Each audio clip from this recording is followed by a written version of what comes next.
Welcome to మెగానన్ TV burning topic. ప్రస్తుత ప్రపంచ రాజకీయాల్లో అత్యంత వ్యూహాత్మక ప్రాంతంగా మారిన ఆ ప్రాంతం దగ్గరలోనే తన అద్భుతమైన ప్రకృతి వింతలతో ప్రపంచాన్ని ఆశ్చర్యపరుస్తూ అంతర్జాతీయంగా వార్తలు నిలుస్తుంది ఒక ప్రాంతం. ప్రస్తుతం కొనసాగుతున్న రాజకీయ హీట్ను పక్కన పెడితే అక్కడ ప్రకృతి సిద్ధంగా వెలిసిన రంగుల ప్రపంచం పర్యాటక ప్రేమికులను, శాస్త్రవేత్తలను అబ్బురపడేలా చేస్తుంది. ఒకవైపు దేశాల మధ్య ఆధిపత్య పోరు, మరోవైపు నయనానందకరమైన ప్రకృతి సౌందర్యంతో ప్రపంచాన్ని ఆ ప్రాంతం తన వైపు తిప్పుకుంది. అదేంటో లుక్కేద్దాం.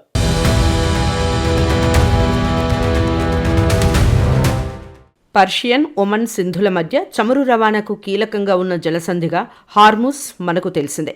అమెరికా, ఇజ్రాయెల్, ఇరాన్ల మధ్య ఉద్రిక్తతలతో ఒక్కసారిగా గత కొన్ని నెలల నుండి ప్రతి ఒక్కరికి సుపరిచితమైంది హార్ముజ్ జలసంధి. ముఖ్యంగా పర్షియా నుండి మహాసముద్రంలోకి దారితీసే ఏకైక సముద్ర మార్గం ఇది. అందుకే ప్రపంచంలోని కీలక సముద్ర మార్గాల్లో ఒకటిగా వ్యూహాత్మక ప్రదేశంగా నిలుస్తోంది.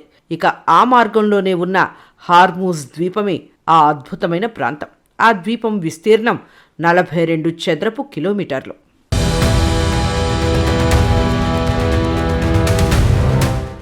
ఈ ప్రాంతంలోని కొండలు మరియు లోయలు భూమిపై మరెక్కడా లేని విధంగా వివిధ రంగులను కప్పుకొని అద్భుతంగా కనువిందు చేయటం ఇక్కడ ప్రత్యేకత. ఖనిజాల కలయికతో ఏర్పడిన ఈ ప్రకృతి సహజ రంగులతో తీర్చిదిద్దినట్లు అలరిస్తాయి.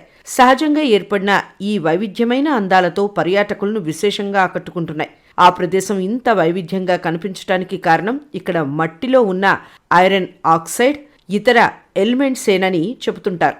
సూర్యుడి కాంతి ఈ ప్రదేశం పాడైనప్పుడు వివిధ రంగులతో తణుకులీనుతూ మెరిసిపోతుంటుంది. ఈ దీవిలో 70కి పైగా ఖనిజాలు ఉన్నాయని, వాటి వల్లే అక్కడి రాళ్లు, మట్టి అద్భుత రంగులతో కనువిందు చేస్తాయనేది జియాలజిస్టులు చెబుతున్నారు. అందుకే ఈ దీవి రెయిన్బో ఐలాండ్గా ప్రసిద్ధి చెందింది.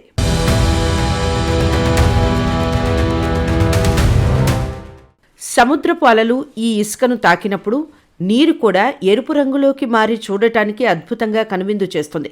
ఎటువైపు నుంచి చూసినా చుట్టూ నీరు, మధ్యలో రంగులతో భూతల స్వర్గంగా వెలిగిపోతుంటుంది. ఎరుపు రంగుతో మెరిసే బీచ్పై సూర్యకిరణాలు పడినప్పుడు అదే తీరంలో కనిపించే ఆ ఎర్రటి కాంతి ఈ బీచ్ను ప్రపంచంలో ఇంకెక్కడా కనిపించని సరికొత్త అందాన్ని చూపిస్తుంది. అక్కడ దొరికే మట్టి రంగుల్లోనే టూరిస్టుల కోసం రెస్టారెంట్లన్నీ, కెఫేలని ఏర్పాటు చేయడం కూడా ఈ దీవిలో ప్రత్యేకత.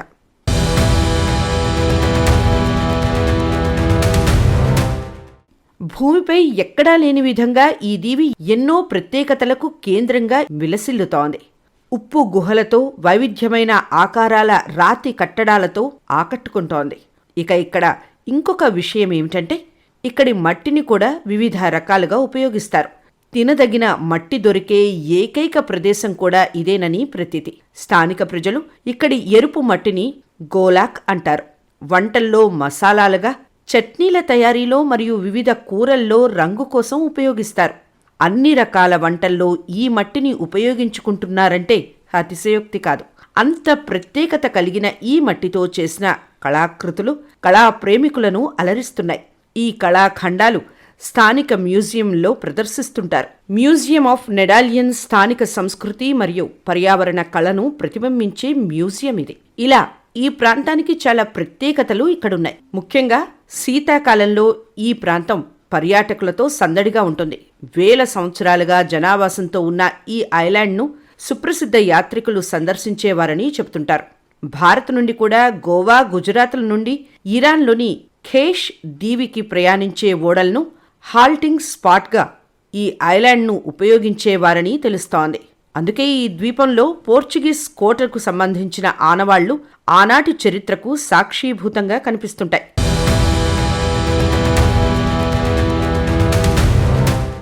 హార్ముజ్ ద్వీపంలోని జీవ వైవిధ్యం కూడా భౌగోళిక ప్రత్యేకతలతో ముడిపడి ఉంది.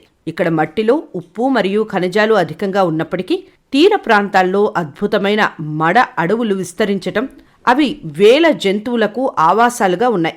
ముఖ్యంగా హరా అని పిలిచే మడ అడవులు సముద్రపు నీటిలో పెరుగుతూ అనేక రకాల సముద్ర జీవాలకు ఆవాసంగా ఉన్నాయి.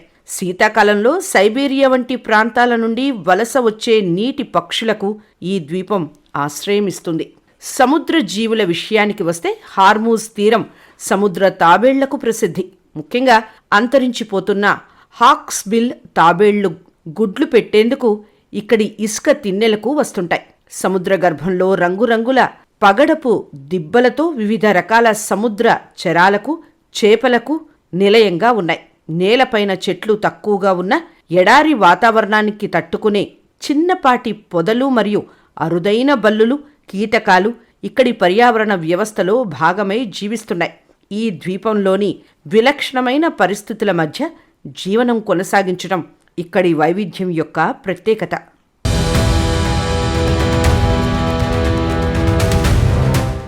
ఇలా ఎన్నో విలక్షణ విశేషాలతో ప్రస్తుతం వార్తల్లో నిలిచిన ఈ దీవికి ముందు ముందు పర్యాటకంగా మరింత ప్రాముఖ్యతను సంతరించుకోనుంది.